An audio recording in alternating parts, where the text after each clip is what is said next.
Y para continuar con las exposiciones, los dejamos con una experta en GovTech y compra pública de innovación. Ha asesorado el diseño de políticas públicas del CPI en varios países de América Latina, así como la difusión, capacitación e implementación de procesos de CPI a nivel internacional. Fundadora de la consultora La CINDE y profesora universitaria. Le damos entonces la bienvenida a Sandra Cinde. Adelante.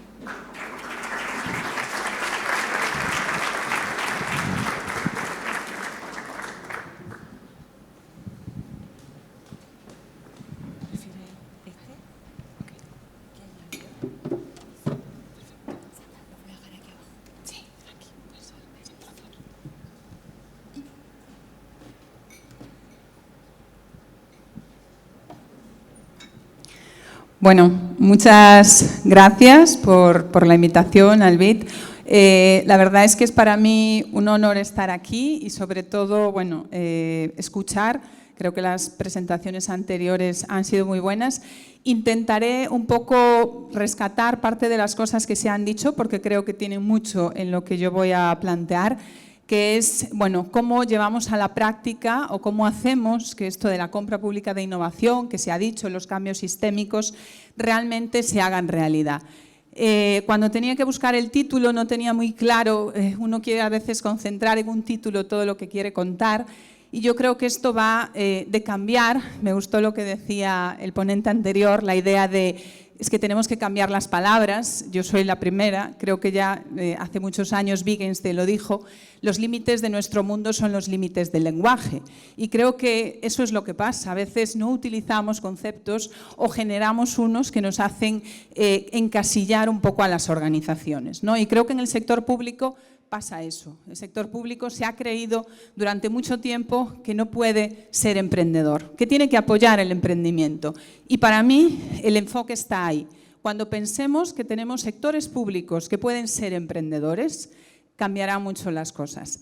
Y sin duda soy fan de la colaboración y esa colaboración que nos lleva a transformar y a conseguir esas transformaciones realmente importantes.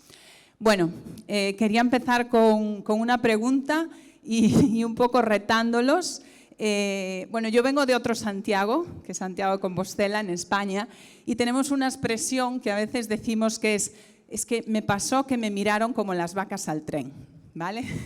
Entonces, igual cuando empecé la intervención, algunos de ustedes me miraron como las vacas al tren, entonces yo intenté ejemplificar cómo me sentiría yo aquí arriba y ustedes con sus caras, ¿no?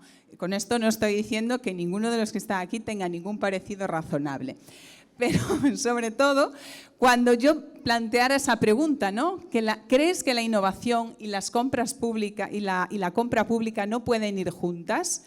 Seguramente, y aunque se ha hablado de compras de innovación, la primera respuesta es que eso parece que no pega, ¿no? Que no encaja. Bueno, pues yo lo que intentaré es desmontaros ese mito. Llevo 12 años trabajando en esto en distintos países y previamente yo trabajé en sector público. Yo siempre digo, bueno, soy una víctima del sistema porque salí de allí creyendo que no se podían hacer cosas innovadoras, ¿no? Y bueno, después la vida te acaba llevando un poco al mismo sitio, pero desde distintos roles. Entonces, quería empezar desmontando este mito con un proyecto que es una realidad. Vale, y es un proyecto, como veis ahí, es en un hospital. La verdad es que la salud y la innovación tienen mucho que ver, que pensó un día que tenía que cambiar su sistema de lavandería, ¿vale? Nada que tuviera que ver con la actividad asistencial. Pero empezaron a plantearlo de tenemos un gran problema, sobre todo de consumo de energía, de agua, y queremos replantear eso. Y lo hicieron a través de un proceso de compra de innovación. Lo que estáis viendo aquí en el vídeo es cómo está funcionando hoy ese sistema que ya existe y que permite hacer el lavado de toda la lencería y permite un dispensador automático de las prendas que utilizan los trabajadores. Bueno, pues esto se concretó en un contrato de 6 millones de euros para 12 años, donde más o menos para que tengáis unos datos, pues lavaban 1,5 millones de kilos de ropa al año y dispensaban 300.000 prendas. Bueno, pues a día de hoy, en 2023, ya a finales, el impacto que habían logrado era reducir en un 57% el consumo de agua, un 32% el consumo de gas, un 30% el consumo de energía. Se habían reducido el uso de prendas, por tanto se consumía también menos por esa parte, un 27%, y unos indicadores muy interesantes en productividad. Es decir, incrementaron con todos esos indicadores más del 200% la ropa lavada, por tanto a la empresa que colabora le interesaba, porque ellos hicieron un cambio, empezaron a pagar por kilo de ropa lavada. Cuanta más ropa lavada, mejor para nosotros, mejor para la empresa. Pero bajaban las horas de lavado al día, se bajaron las horas extras, por lo tanto la administración estaba pagando menos y las bajas médicas también se redujeron. Entonces os quería empezar con un ejemplo. Creo que también algo que hay que tener cuando se intenta explicar el por qué hay que hacer innovación es tener datos. Llegar sin datos para mí es como aplaudir con una sola mano, te quedas un poco ahí vacío. Bueno, después de este primer ejemplo en el que intentaba plantearos un poco el escenario, quería hacer una reflexión que aquí ya se ha introducido un poco, que es, este mundo complejo en el que vivimos y en el que vivíamos, y veréis que voy a hablar de antes de la pandemia y después de la pandemia, vamos a cambiar un poco eso. Vivíamos en un entorno que se había dado por llamar entorno VUCA, ¿no? Las escuelas de negocios empezaron a hablar de algo muy volátil, incierto, y a mí me gusta cambiarlo. Esto también estar en innovación es cambiar las cosas y aportar. Yo hablo de un entorno curva. ¿Por qué? Porque creo que realmente las letras son las mismas, pero se han movido. Y eso nos ha pasado a todos, como personas, como organizaciones y como sociedad. Nos hemos descolocado. Y además ha aparecido una nueva, que es la R, porque todo es remoto. Entonces, la palabra en sí misma, curva, también me gusta porque ejemplifica muy bien a qué se están enfrentando nuestras organizaciones. Realmente es como si condujéramos en una carretera con curvas. No ves la siguiente. Y obligatoriamente tienes que empezar a experimentar un poco. Es como si ahora apagaran las luces en esta sala, la forma de salir sería empezar a tocar. Y empezar a tocar para ver si realmente encontramos dónde está el interruptor. Y creo que ese es el pensamiento que tenemos que llevar y que me lleva un poco a esto, a algo que nos ha dejado el COVID, ¿no? Que la única certeza que tenemos es la incertidumbre. ¿Qué ocurre? Que nuestros sistemas de gestión, nuestra forma de pensar, nuestra forma de organizarnos está basada en la certidumbre. Para cualquier proyecto lo primero que hacemos es un diagrama de Gantt. Y realmente, hoy por hoy, no podemos plantear un proyecto con esos esquemas o con estas metodologías que ya nos sirven para gestionar en entornos de incertidumbre. Y entornos de incertidumbre que van a seguir ahí y que realmente tenemos que empezar a enfocar. Entonces, esa ola que ya estaba ahí, creo que lo que ha pasado a raíz del COVID es que se ha acelerado. Y por eso se empieza a hablar más de innovación pública, se empieza a hablar más de la necesidad o la urgencia que tenemos todos de cambiar sin saber muy bien hacia dónde debe llevarnos ese cambio. Bueno, alguien podría decir que es que olas en innovación siempre ha habido, y eso es cierto, yo soy economista, y ha habido muchas olas, pero algo que podemos asegurar es que esta sexta ola realmente es exponencial y a día de hoy nadie puede predecir los efectos que va a tener. Está claro que cuando hablamos de inteligencia artificial, cuando hablamos de computación cuántica, cuando hablamos de tecnologías enfocadas al cambio climático, estamos hablando de cosas que todavía no manejamos muy bien, pero que nos van a meter en un escenario que ya no van a ser cambios porcentuales, sino que van a ser cambios realmente muy radicales. Y además yo les diría, si cualquier gurú les dice hoy que sabe lo que va a predecir, realmente no va a ser muy real. Pero aprovechemos esta crisis que hemos tenido, porque solo momentos de grandes crisis realmente podemos hacer esos grandes cambios que nos comentaba el ponente anterior, ¿no? Es decir, esos cambios transformacionales que van más allá de lo aparentemente visible.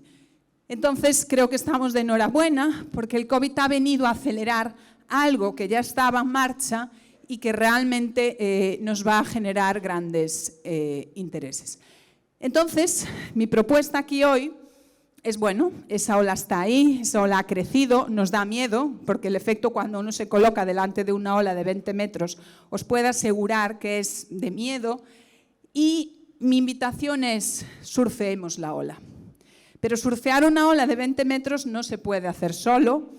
Si ustedes han ido a Portugal, la ola más grande del mundo está en Nazaré, en Portugal, y llegan allí los surfistas en motos acuáticas. Realmente no van solos. Entonces, aquí no podemos ir solos. No puede ir el sector público solo, ni puede ir el sector privado solo, ni puede ir el sector de la investigación solo. Hay que asumir riesgos para poder navegar esta incertidumbre. Lo primero que tenemos es que asumir que esa incertidumbre está ahí. Entonces, en ese escenario, yo siempre digo, si esto es así, todos estamos de acuerdo, lo que no puede ser que el sector público siga pensando que va a comprar de la misma manera y va a proveer servicios sanitarios de la misma manera, porque realmente no es lo mismo comprar y no es lo mismo dar servicios públicos en un mundo que ya no tiene certezas. Entonces, si en eso estamos de acuerdo y además vemos que los datos nos dicen que lo que se está viendo es un incremento de demanda de tecnología por el sector público, que la IA generativa empieza a aplicar y a introducirse en muchos de los servicios, que el crecimiento de redes cada vez es más importante y que surgen nuevos actores y que también pueden ser esos nuevos proveedores solucionadores y que además hay una orientación clara a resolver retos. Es decir, la parte de orientarnos a desafíos, que creo que se explicó muy bien aquí cómo se conceptualizó el programa de desarrollo productivo sostenible con esa visión hacia, bueno, ciencia e innovación, ¿para qué? Y un poco la compra de innovación también es ahí, vale, hacemos innovación, pero ¿para qué? Y eso está un poco emergiendo en todos lados. Bueno, yo esto lo he querido concretar en un modelo que es un poco así, pero no me voy a detener, que habla de esa quíntuple hélice. Es decir, yo creo que hay que pasar a hablar de quíntuple hélice porque el medio ambiente es un agente más que no es accesorio, realmente es dentro de nuestros agentes clave. Las claves de ese modelo son lo que comentaba, el Estado emprendedor, la creación de valor social, la parte de una visión y abordaje sistémico, que se ha dicho, y la parte clave de, evidentemente, las personas que tienen que adentrarse en este nuevo modelo tienen que tener nuevas capacidades. Y para mí concentran dos elementos clave. Por un lado, los nuevos modelos de transformación colaborativa que tiene cualquier territorio, a cualquier escala, ciudad, región o país, que se van a basar, pues bueno, en la innovación y que nos puede llevar a pensar en crear polos de innovación orientados, pues eso, a hidrógeno verde, a litio, me da igual el concepto, pero que tienen que estar basados en una colaboración 3P. Y esa colaboración 3P es la colaboración público-privada, que está pues muy en boga, pero también la colaboración público-pública, que a veces se nos olvida y es más difícil que la anterior. Y la colaboración privada-privada, es decir, cómo enganchamos y cómo relacionamos a empresas más establecidas con unas startups o scale-ups que están ahí. Espacios para innovar y experimentar, tanto los Living Labs, pero también experimentar el tema regulatorio, los sandbox, creo que es algo muy relevante. Y finalmente los enfoques a misiones, ¿no? Aquí, bueno, por citar un poco a Mariana Mazzucato, que es una economista que trabaja muy en la visión de enfocar todo hacia misiones. Y por el otro lado, esos nuevos modelos van a echar mano siempre de unos esquemas basados en conexiones. Esto va de conectar continuamente. Conectar B2B, empresas con empresas, B2F, empresas con la parte financiera y B2G, las empresas con el gobierno. Es un poco ahí además donde vamos a entrar para ahora ahondar en la compra de innovación. Bueno, creo que sin duda esto se podría resumir en hablar de innovación pública abierta. ¿Y qué es la innovación pública abierta? Pues para mí, un poco lo que puedo es definirla como un arte, esto es por compleja, de buscar problemas continuamente, buenos problemas. Yo siempre digo, lo mejor que puede tener una organización es buenos buscadores de problemas, no gente problemática, es diferente, hay una leve diferencia. Rodeándose de talento interno, pero también del talento externo, y siempre enfocado a buscar soluciones que mejoren la calidad de vida de la ciudadanía. Cuando uno es capaz de entender que esto es lo que tiene que hacer para avanzar y conseguir esa transformación, creo que es un gran paso. ¿Cuál es la dificultad? Que esto cuesta un poco. Y para ejemplificar lo que cuesta, hace un tiempo empecé a pensar, bueno, explicar estas cosas a veces sin que quede muy pesado y así, que la gente no se duerma, dependiendo de la hora, pues uno tiene que echar mano de recursos ahí. Entonces dije, bueno, vamos a partir de una idea, que me gusta esta definición de Matt Ridley: la innovación sucede cuando las ideas tienen sexo. Es decir, tengo una idea que fecunda un óvulo y realmente se genera una innovación. Bueno, pues si partimos de este concepto, y así pues el sexo a todos nos va a despertar un poco, entendemos, para mí, hoy en día, la innovación sigue siendo como el sexo en la adolescencia. Todos hablan de él, pero muy pocos lo practican. Por lo menos la adolescencia de mi época. La de ahora, igual, creo que no es tanto así. Lo segundo, pública. Imaginemos que vamos a hacer sexo en público. Nos va a generar cierto pudor, ¿no? Y ahora abierto. Me da igual el sexo y el número de personas. Bueno, pues cuando uno se dirige a una entidad pública y le dice vamos a hacer innovación pública abierta, es como si lo estuviera incitando a hacer sexo en público con muchas personas, ¿no? Entonces, yo también entiendo que así de entrada resulta difícil y bueno, hay que ir un poco aligerando el mensaje. La buena noticia, que cada día son más entidades las que realmente empiezan a practicar esta innovación pública abierta. Y cuando la empiezan a practicar, tienen distintas herramientas, ¿vale? Es una caja de herramientas y lo importante es usar la herramienta correcta en el momento adecuado. Yo esto siempre lo digo cuando alguien viene a Galicia, donde tenemos el mejor marisco del mundo, les puedo decir, y ve una centolla que es como un bicho así y no sabe, le ponen al lado un montón de herramientas y no sabe cuál usar, le dices, no, lo importante aquí es saber cuál toca antes y cuál toca para este molusco, ¿no? Entonces, aquí he querido resumirlo en nivel de sofisticación, facilidad para el escalado posterior, es decir, que no nos quede en piloto, porque no sé, les voy a dar un dato que complementa un poco lo que han dicho antes, que después de la industria de la aviación, la segunda industria que más pilotos tiene es el sector público. No sé si lo sabían, pero se lo voy a decir, está constatado. Y los recursos que requieren. Y por el otro lado, de más a menos, va al revés, el desarrollo que tienen en países de la región y también en Chile, ahí no se aleja mucho. Entonces, herramientas podemos tener hackathons, que creo, bueno, que a veces se ha abusado, se empieza a abusar muchos de ellos, pero es una herramienta que funciona como con premios, levanto ideas, pero esas ideas, bueno, estas ni llegan al cementerio de los pilotos muchas veces. El siguiente es el programas de retos de innovación, ¿no? Que en caso de Chile pues está Retos Públicos de Corfo y está la parte de desafíos de la ANI. Están pensadas con esta filosofía, pero tienen un problema, el escalado. ¿Cómo conseguimos que realmente esto no se quede en un bonito piloto que nunca llegó a implementarse? Y la siguiente es la compra pública, y veréis que no he puesto de innovación, porque aquí les traigo como un avance de algo que he estado trabajando, porque nos va a permitir, con ese mismo enfoque y filosofía que funcionaban los programas de retos, ligarlos a los procesos de contratación pública. Y es ahí cuando ese problema que tenían los programas de retos encuentra su solución.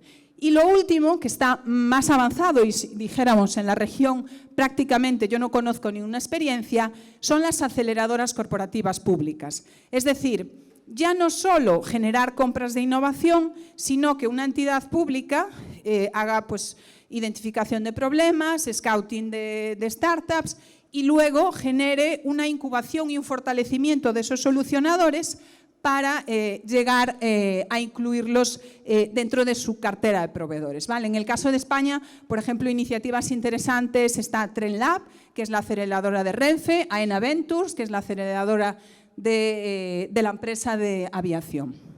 Bueno, pues esas herramientas, al final todas van a moverse, o por lo menos las dos últimas, la de contratación pública, en unir dos mundos, ¿vale? El mundo de la demanda, que lo he ejemplificado y aquí les traigo y les presento a Dino. que tiene las necesidades y las problemáticas públicas, tiene un gran poder, y el mundo de la oferta, que es Connie, también se lo presento, realmente tiene las soluciones innovadoras. ¿Qué pasa? Pues que estos dos mundos, realmente hay un abismo que los separa. Si fueran dos animales, no vivirían en el mismo tiempo, no van a comer a la misma hora, practican deportes totalmente distintos y es difícil que acaben encontrando una solución, ¿no? Entonces, ahora el mundo de los unicornios y el mundo de los dinosaurios, le voy a ejemplificar un poco cómo funciona.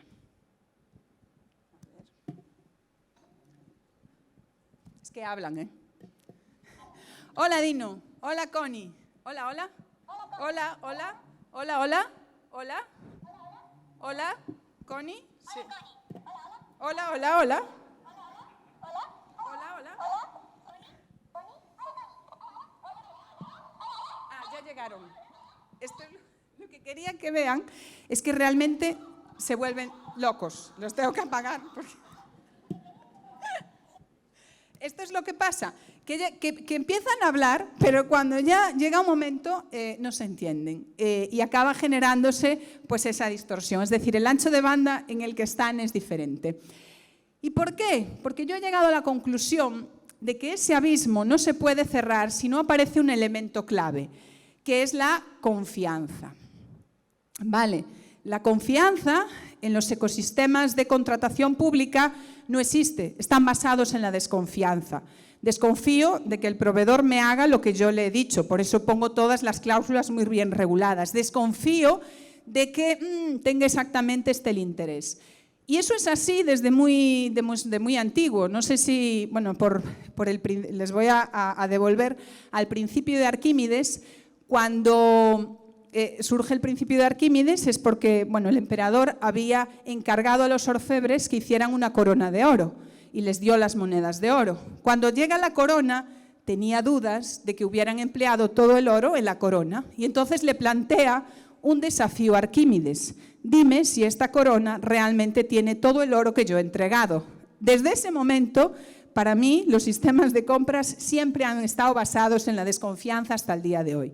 Por lo primero que tenemos que empezar a trabajar para que realmente la compra de innovación se dé es ecosistemas basados en la confianza. Y eso es difícil conseguirlo a grandes niveles y cuando además la confianza y la corrupción empiezan los dos por C y los sistemas de contratación vienen muy dañados por esa parte. Entonces, ¿cómo hacerlo? Bueno, pues aquí era lo que os quería decir, por eso no hablaba exclusivamente de compra de innovación. Hay tres formas de hacerlo. Primero, es seguir aplicando la compra pública tradicional, que eso nos va a llevar a que realmente pues, no estamos utilizando el poder transformación de las compras públicas vinculadas a ninguna política pública. La opción es que yo puedo traer o intentar impactar en dos políticas públicas, la de I+D+I y la de emprendimiento, utilizando las compras públicas.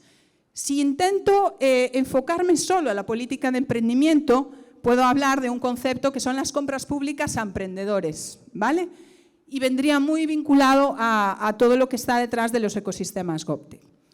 Si yo me voy hacia un nivel de incidencia en las políticas de I+D+I altas, pero no estoy enfocándome en el emprendimiento, estaríamos hablando de la compra pública de innovación muy enfocada a temas más de política industrial y realmente a conseguir un impacto, sobre todo en ciencia y tecnología, y donde posiblemente esté más la academia y las grandes empresas. Pero si me voy hacia una combinación, que sería la compra pública de innovación a emprendedores, la CPIE, estaría combinando las dos políticas. Y ya empieza a haber como instrumentos de CPI que realmente empiezan a trabajar ahí. Yo el año pasado trabajé una guía en España que la titulamos Manual de Supervivencia de Startups para la CPI. ¿Vale? Ya el título decía mucho, pero intentábamos empezar a entrar en esa parte de la compra de innovación que además se orienta al emprendimiento. Bueno, otra pregunta. Ya, ustedes saben que los innovadores tenemos un ratio pregunta-respuesta más alta que la media, porque si uno no pregunta no acaba consiguiendo nada. Entonces, ¿qué tienen en común estas tres cosas? ¿Nadie? Bueno, es que vamos justitos de tiempo. Pues que detrás había un sector público emprendedor. Y para que ustedes vean que esto no es muy nuevo, la primera de ellas es del siglo IV antes de Cristo, ¿vale? Fue en la época de Dionisio I en Siracusa, que lanzó un concurso para identificar o desarrollar máquinas de asedio. Y de ahí se originó la ballesta. Trajo los mejores a Siracusa, los incentivó y lanzó un reto. ¿Algo muy distinto de lo que hacemos ahora? Parecería que no. Y lo siguiente es de la NASA, de la misión Apolo 11, cuando un presidente sale y dice, vamos a poner el hombre en la Luna.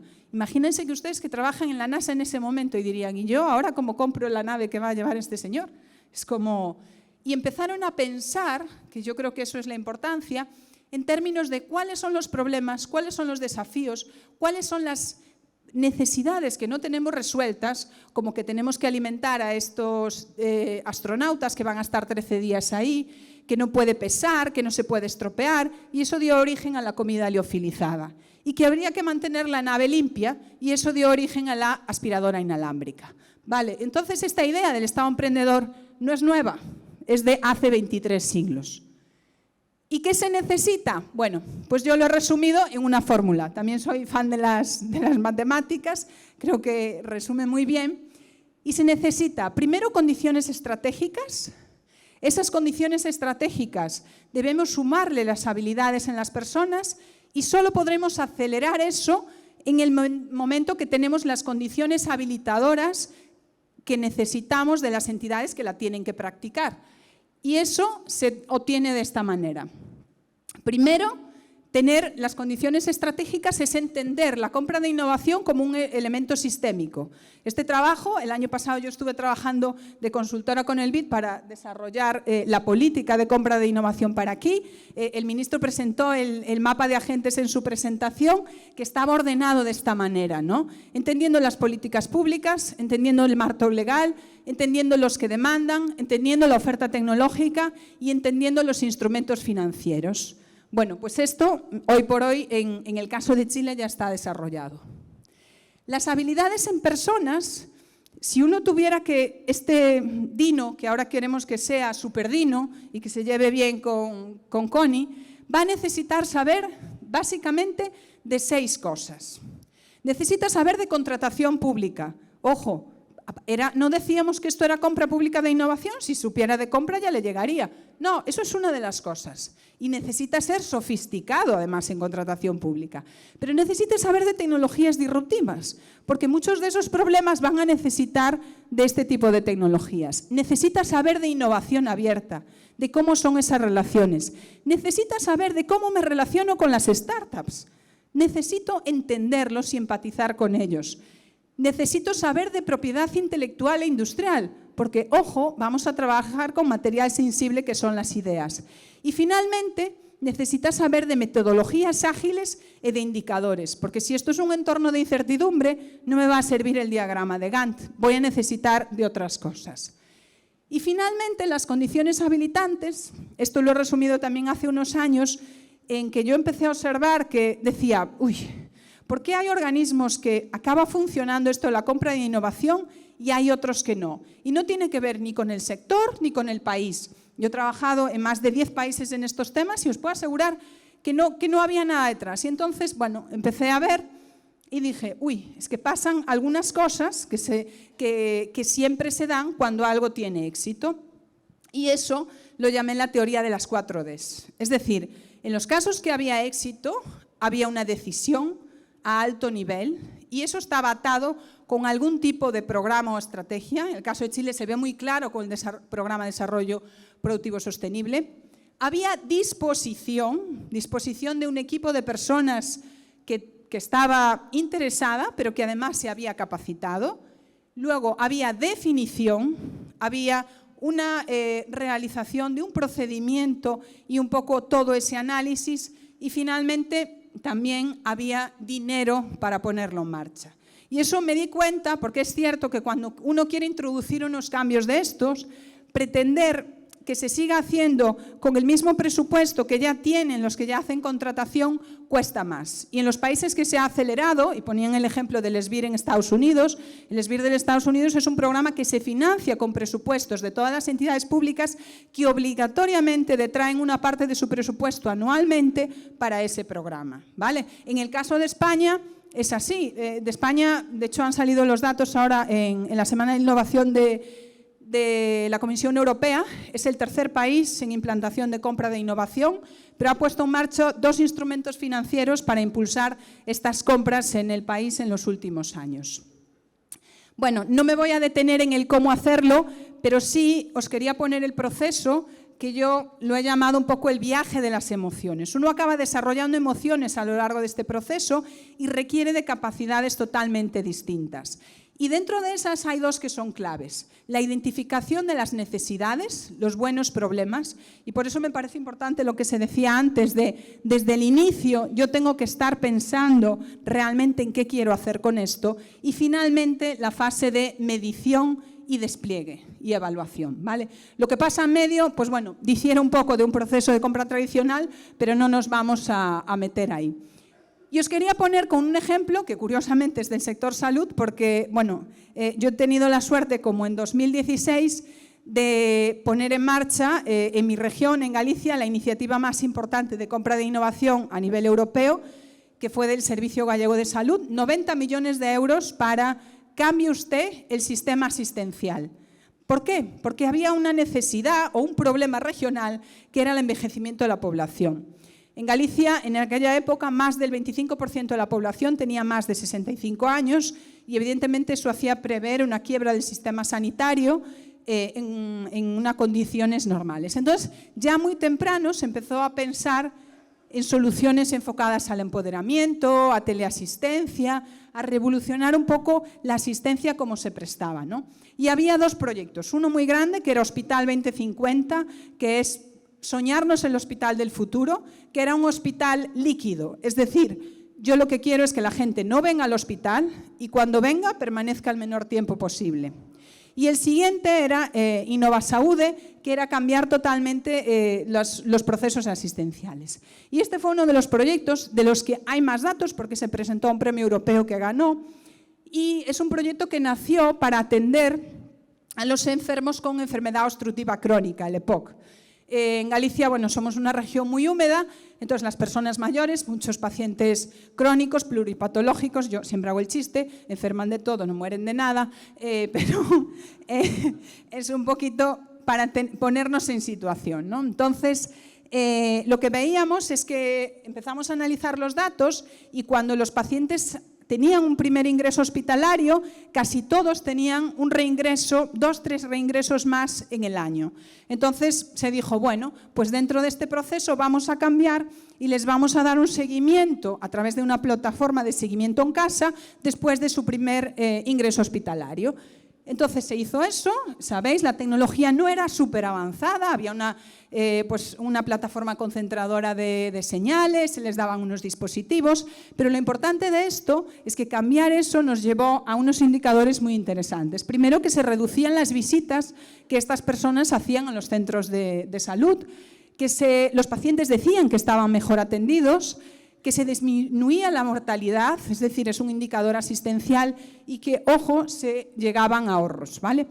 Esto lo destaco porque hay 2 noticias. Una es que esta plataforma en el COVID se utilizó para dar seguimientos a los pacientes de COVID, lo cual me lleva a otra reflexión. Esto de la innovación no es como voy a rezarle a Santa Bárbara cuando truena, es como yo tengo que innovar antes de que pase algo. El Servicio Gallego de Salud innovó antes y cuando vino esa situación tenía herramientas para poder dar servicios mucho más avanzados que otros sistemas de salud. Y la segunda noticia es que justo ayer estuvieron representantes de Suecia e Italia en Galicia y esta solución se va a implantar en hospitales de Suecia y de Italia. Por lo tanto, esa idea también de favorecer la transferencia de tecnología, de mejorar la balanza tecnológica de nuestros países, realmente está detrás de apostar por proyectos como estos. Lo importante es que en la región estamos avanzando y mucho. bueno, aquí es un poco todos los países que están teniendo avances desde el nivel de política pública, porque aquí hay que ir a cambiar esos mapas mentales, esas creencias y muchas cosas de origen.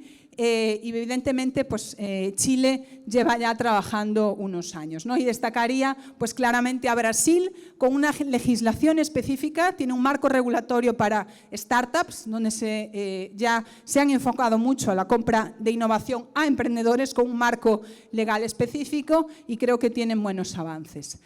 Y creo que aquí sí que vale la pena un poco agradecer o recalcar el papel que el BIT ha jugado aquí. Igual que en Europa, la Comisión Europea, allá por el 2000, lanza un mensaje de tenemos que cambiar nuestra forma de apoyar la innovación, no puede ser que estemos apoyando siempre con instrumentos de oferta, porque lo que nos están diciendo las empresas y los emprendedores es que ellos ya saben innovar, no me enseñe más a innovar, cómpreme lo que he innovado. Y aquí no había un agente que realmente impulsara esto a nivel de más de un país, y creo que el BIT ha asumido ese papel. En su agenda lo tenía muy claro. Bueno, yo aquí creo que merece la pena nombrar a Gustavo Crespi, que ha hecho un papel, una labor de sensibilización en este tema y de posicionamiento en los países. Y ya, bueno, yo he tenido la suerte de trabajar en estos países y ya en algunos de ellos estamos trabajando con proyectos concretos, ¿no? En el caso de Ecuador, trabajamos con la empresa de aguas municipales de Quito para un problema de detección de fugas visibles y no visibles, que está ahora pendiente de licitar. En el caso de Perú es el que está más avanzado. Se lanzó una asociación para la innovación para buscar una solución para las líneas de las carreteras que se despintan de manera muy rápida en las zonas de montaña y mucho tráfico de camiones.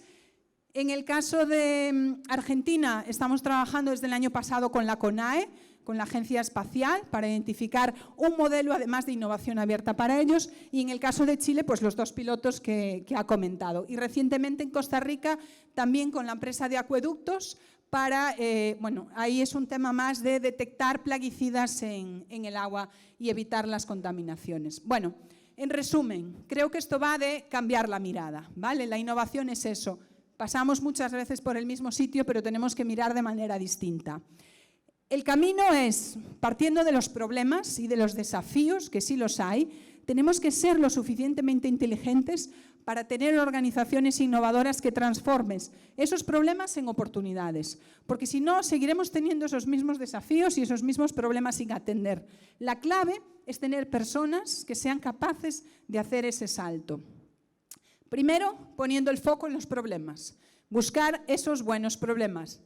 Lo siguiente, utilizando metodologías para entornos de incertidumbre. No nos sirve como lo veníamos haciendo. La experimentación y fallar rápido, cuanto antes mejor. Y esto va muy embebido en la parte pública, la cultura de lo público, y el error es como, no, por favor, ya. Yo siempre digo, a ver quiénes son los innovadores aquí, que se den la vuelta, los que llevan las flechas a la espalda. Y eso es clarísimo en cualquier sitio. Normalizar la medición. Si no tenemos resultados e indicadores, no podemos demostrar que lo que estamos haciendo está bien hecho. ¿A alguien le podría dar miedo esto de la tecnología? Creo que abracemos la tecnología, es lo que nos toca, para volvernos más humanos, en la medida de que nos vuelva y que nos ayude a amplificar nuestra creatividad y amplificar nuestras capacidades humanas. Desde el minuto cero, pensar en la implementación, coincido totalmente, y el ingrediente principal para que todo esto funcione, si pudiera resumir esta charla, son las personas. Y estas personas, pues yo las he titulado 2P2C, no son robots. 2P2C son personas que son protones de carga positiva, porque no hay nada peor que encontrarte con alguien de carga negativa por la mañana, ya tu día se ha fastidiado, lo sabéis, a veces pasa. Polímatas, tienen que saber de muchas cosas, ya no sirve el que solo sabe de lo suyo y de nada más. Entonces esa idea de la Grecia antigua, de los físicos, matemáticos, médicos, un poco esa visión. Creativos, pensar fuera de la caja, y conectados. Si no están en un entorno de conexión, conectados con lo público, conectados con la parte privada. Entonces, mensaje final. Esto es una actividad de riesgo, lo dije, íbamos a surfear. Y para surfear, pues te vas a caer, el traje está mojado, pero lo que pasa es que si no se hace esta actividad de riesgo, realmente es bastante peor. Estarías en un mundo que ya ha cambiado utilizando algo que ya no aplica. Y aquí os quería anunciar algo muy interesante, y es que a finales de este año, en noviembre, Chile acogerá el Foro Iberoamericano de Compra Pública de Innovación e Innovación Abierta, que ya es la 6ª edición. El año pasado fue en Brasil, el año pasado fue en Valencia, desde hace 2 años fue en Brasil, y este año será en Chile. Por tanto, creo que la apuesta de Chile por este tema es clara. Creo que hay mucho camino por recorrer, pero realmente las bases, la sofisticación y la consolidación que tiene el sistema de ciencia y tecnología y todo el ecosistema van a permitir que realmente esto sea mucho más rápido. Así que nada más, espero que haya desmontado ese mito y que crean que sí es posible comprar e innovar, que van juntos y que además se puede hacer aquí, porque lo que no querría que piensen es que, no, es que esto se hace en otros lados, pero aquí no va a funcionar. Vale, gracias.